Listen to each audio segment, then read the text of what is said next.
여러분 안녕하십니까? CJB 아침 뉴스입니다. 지난주에 이어 이번 달과 다음 달 청주국제공항의 신규 국제노선이 잇따라 취항합니다. 항공사들이 올해 여름 운항 스케줄을 확정짓기 이전에 여객 수요를 판단하기 위해서인데요. 현재 일본에 치우쳐 있는 노선이 다양화될지 주목됩니다. 이태현 기자입니다.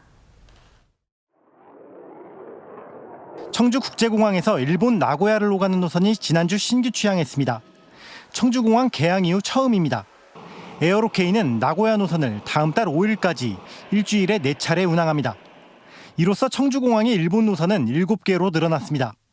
이 가운데 도쿄와 오사카, 삿포로행 비행기는 매일 청주에서 한 차례 이상 뜨고 내립니다. 에어로케이는 지난주부터 중국 구이양 노선도 일주일에 2차례 운항을 시작했습니다. 다음 달 말부터 항공사들이 여름철 운항 스케줄을 짜는데 여객 수요를 판단하기 위한 시범 노선의 성격을 띠고 있습니다. 이번 달 말과 다음 달 말에 취항하는 중국 장자재, 일본 모리오카 노선 역시도 마찬가지입니다. 항공사들은 3월 말 시작하는 하계 시즌에 발리, 장저우, 칭다오 등 신규 국제 노선 취항을 검토하고 있고요. 우리도도 국제 노선이 다변화될 수 있도록 신규 노선 운항 지원금 등을 적극 지원하고 있습니다. 현재 청주공항의 국제선은 14개 노선으로 이 가운데 절반 이상이 일본에 치우쳐 있습니다. 하계 시즌에 맞춰 청주공항의 국제 노선이 좀 더 다양화될지 주목되고 있습니다. CJB 이태현입니다. 지난 1955년 건립한 청주 충원탑이 70년 만에 역사 속으로 사라집니다. 대신 이곳에는 복합문화공간 역할을 할 추모공원이 조성될 예정입니다. 3,428명의 위패가 봉안된 충원탑에서는 어제 호국 영령들을 위한 위령제가 열렸습니다. 장원석 기자입니다. 청주시와 보훈단체들이 충원탑에 철거를 알리는 충문을 올립니다. 6.25에 참전했다 전사한 3,428명의 호국 영령의 위패가 모셔진 충원탑과 인근 시설을 추모공원으로 바꾸려 한다는 내용이 담겼습니다. 지난 1955년 충렬탑으로 건립된 충원탑은 여러 차례 보수 보강 작업을 거쳐 지금의 모습을 갖추게 됐습니다. 70년이라는 세월이 흘러갔습니다. 추모공원으로 만들면서 우리가 시민들이 여기서 힐링 장소도 되고 70년 역사를 간직한 충원탑은 사라지지만 대신 이곳에는 문화와 예술이 어우러진 복합문화공원이 들어섭니다. 지난 2021년 기본 계획을 수립한 청주시는 70억 원을 들여 내년 상반기 추모공원을 완공할 계획입니다.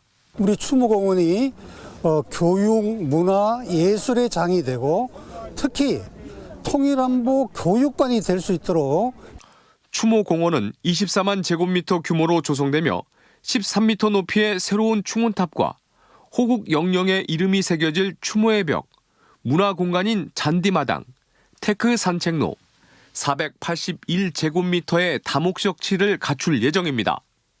특히 새 충원탑의 자리는 무심천이 가장 잘 바라보이는 공원 동편에 세워지고 주변엔 루프탑 등 시민 휴식 공간이 마련됩니다.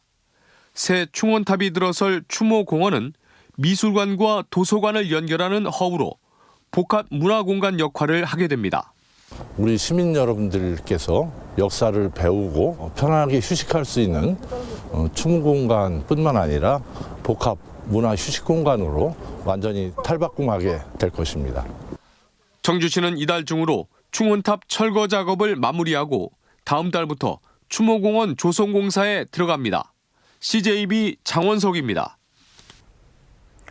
김영환 지사를 중심으로 일부 국민의힘 소속 광역단체장들이 윤석열 대통령 접견을 추진하는 것으로 알려지면서 지역 정치권이 반발하고 있습니다. 민주당 충북도당은 논평을 통해 도정을 이끌어야 할 도지사가 사법적 판단을 받는 인물에게 충성하려 한다며 이는 정치적 중립 훼손과 함께 내란 수개와의 내통과 다름없다고 주장했습니다. 국민의힘 시도지사 협의회장인 김 지사는 최근 충청권 광역자치단체장들을 비롯한 여당 단체장들에게 윤 대통령 접견 참여 의사를 물은 것으로 알려졌습니다. 충북대병원 응급실 운영이 정상화됐습니다. 충북대병원은 지난해 10월 2일부터 매주 수요일 야간에 적용해오던 성인 응급진료의 제한을 풀고 매일 운영한다고 밝혔습니다. 충북대병원은 의정 갈등 이후 응급의학과 전문의 부족으로 응급실 운영에 파행을 빚었지만 최근 응급의학과 전문의 4명을 추가로 채용했습니다. 제천 지역 취약계층을 위한 공공 빨래방이 본격 운영에 돌입했습니다. 단순 세탁을 넘어 청결한 거주 환경을 지원한다는 데 그 의미가 있는데요. 다음 달부터는 찾아가는 세탁 차량도 가동됩니다. 안정은 기자가 보도합니다. 큼지막한 이불 빨래들이 선반 가득 놓여 있습니다. 집에서는 차마 세탁하기 힘든 빨랫감이지만 대용량 세탁기와 건조기가 있는 이곳에선 일사천리. 한국수자원공사 충주댐지사와 제천시가 3억 원을 들여 마련한 공공빨래방 청풍샘터입니다. 세탁기도 없는 데가 아직도 계시거든요.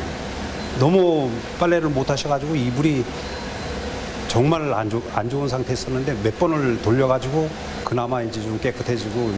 노인 가구나 장애인, 조손 가정 등 저소득 취약계층이라면 누구나 무료로 이용할 수 있는 청풍샘터.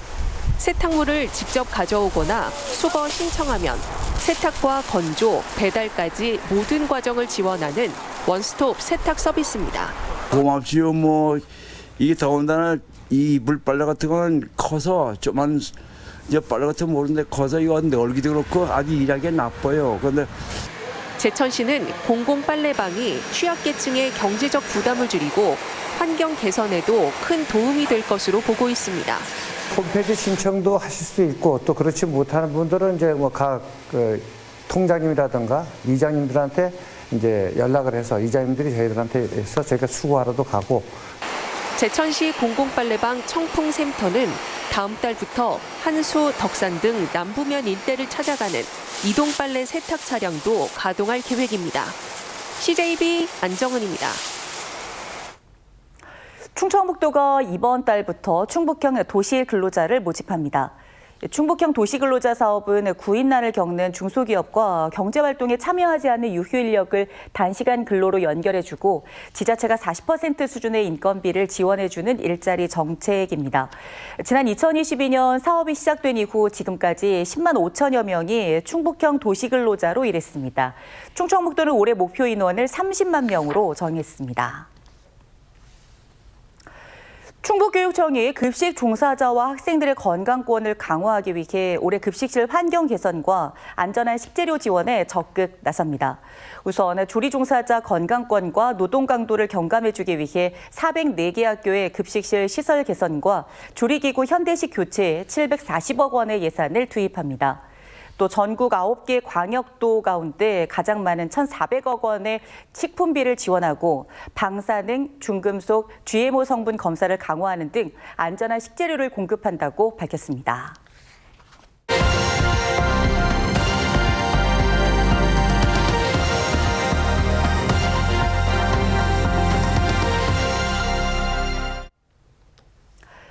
김해시가 인재 유출과 지역업체 인력난을 막기 위해 지역대학과 새로운 형태의 캠퍼스를 설립했습니다. 강의실을 벗어나 지역 기업에 직접 가서 실습과 개발에 참여하는 현장 캠퍼스인데요. 기업의 요구에 맞게 학생을 키워내는 수업으로 학계와 지역 상공계가 모두 기대를 걸고 있습니다. KNN 최연솔 기자가 취재했습니다. 김해에 있는 한 게임 개발 업체입니다. 프로그램과 캐릭터 개발이 한창인데 모두 인제대학교 학부생들입니다. 학부 교과목의 하나로 지역업체에 가서 현장 실습을 하고 프로그램 개발에도 참여하는 겁니다. 되게 막막했었는데 게임 개발을 어떻게 해야 될지 이제 여기에 참여하게 돼서 이제 여러 가지 분야가 있다는 걸 알게 되고 그중에서 적성에 맞는 걸 찾아서 배우게 되었습니다. 글로컬 대학에 선정된 인제대와 김해 상공계가 만든 현장 캠퍼스입니다. 대학이 지역 강소기업을 발굴한 뒤 학과 수업과 동일하게 학점을 주고 지원 학생들을 투입시킵니다. 일반 산학협력과 다르게 오로지 기업 요구에 맞도록 학생들의 능력을 키워내는데 채용으로도 직접 연결됩니다. 현장에서 같이 프로젝트를 진행을 하는 건을 하게 됩니다. 그 다음에는 이제 그 친구들이 중에서 이제 그 채용을 할 수 있는 친구들과 또 다른데 자기가 더 발전을 위해서 다른 곳에 가는 친구들도 그렇게 나누어집니다. 이번이 첫 학기인데 24개 업체에서 110명이 교육을 받고 있습니다. 대학 측은 올해 50여 곳을 더 확대할 방침입니다. 상공계도 대학도 윈윈할 수 있는 제도로 모두 반기고 있습니다. 많은 기업들이 이 학생들하고 이런 교류를 통해서 진짜 우리 김해에 있는 대학들이 외부로 유출 안 되고 가능하면 관내에서 다 취직도 하고 또 그런 선순환 구조를 가질 수 있게끔 적극적으로 지원을 할 생각입니다. 김해시 또한 적극적인 지원을 약속하면서 김해의 민관학이 손잡은 현장 캠퍼스가 지역과 기업 모두를 살릴 대책으로 기대를 모으고 있습니다. KNN 최한솔입니다. 충청권에서 상위 0.1%에 속하는 개인 사업자 평균 소득이 충북이 가장 낮은 것으로 나타났습니다. 국회 기획재정위원회 소속 국민의힘 박성훈 의원이 국세청으로부터 받은 시도별 개인 사업소득 신고 현황에 따르면 2023년 기준 충청권 귀속사업소득 신고자는 74만 7,074명입니다. 충청권 상위 0.1% 이하 소득을 보면 대전 13억 170만 원, 세종 11억 8,387만 원, 충남 11억 386만 원, 충북 10억 6,867만 원 순입니다. 특히 충북은 전국 17개 시도 가운데 15위 수준에 머물렀습니다. 윤건영 교육감이 새학년부터 큰 변화를 맞는 교육과정이 안정적으로 운영될 수 있도록 철저히 준비해달라고 당부했습니다. 윤 교육감은 어제 2월 원래조례 자리에서 올해부터 중고등학교에 2022 개정 교육과정이 도입되고 고등학교에는 고교학점제가 적용되는 등 교육과정에 큰 변화가 있다고 환기했습니다. 윤 교육감은 일선 교사들이 이러한 교육과정 변화를 올바르게 이해하고 전문성을 발휘할 수 있도록 준비에 만전을 기해달라고 말했습니다.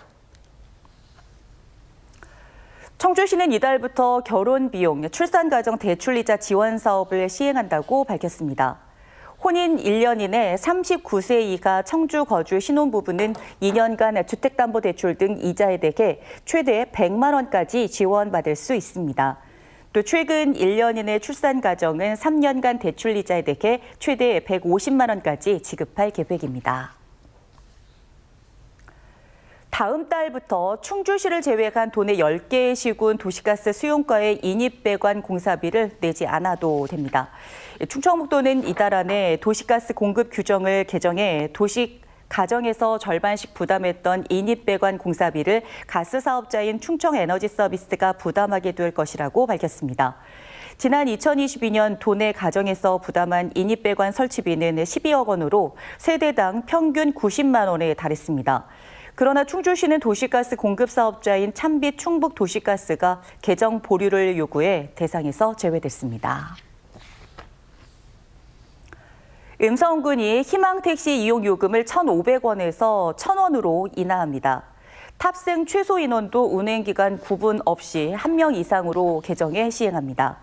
희망택시는 버스가 다니지 않는 오지 마을에 택시를 하루 편도 6회 배치해 해당 지역의 마을회관에서 읍면 소재지까지 운행하는 제도입니다. 충청북도교육청이 늘봄학교 프로그램 고도화를 위해 중부지방산림청, 한국산림복지진흥원과 업무협약을 맺었습니다.